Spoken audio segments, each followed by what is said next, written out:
قریشاباد میں بنیادی سہولت کی عدم دستیابی پر غریب اور مستحق افراد نے احتجاج کیا۔ علاقہ مکینوں کے مطابق پانی، سیوریج اور دیگر سہولیات نہ ہونے کے برابر ہیں۔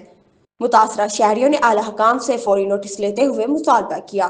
مزید جانتے ہیں وہاں پہ موجود ہمارے نمائندے محمد ندیم سے۔ جی ندیم، بتائیے گا۔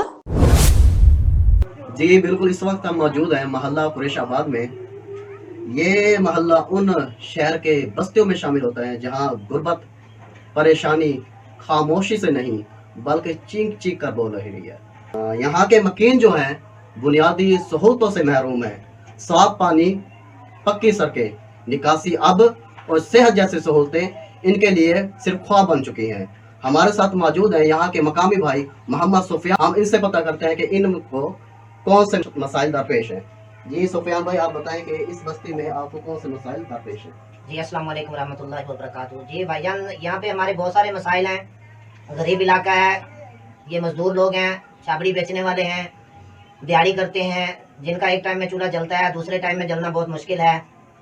اس حوالے سے ہماری گورنمنٹ سے اپیل ہے، حکام بالا سے اپیل ہے کہ ان مزدور لوگوں کے لیے، مجبور لوگوں کے لیے اگر کچھ ہو جائے، کچھ کر سکتے ہیں تو آپ کی مہربانی ہوگی، ان کا بھلا ہو جائے گا، اللہ پاک آپ کو جزائے خیر دے گا۔ باقی رہا ہمارے گلی محلے کے کچھ کام ہونے چاہیے، ان غریبوں کا کوئی بھلا ہونا چاہیے۔ جزاک اللہ۔ جی تو ناظرین، آپ نے سنا کہ یہ مسائل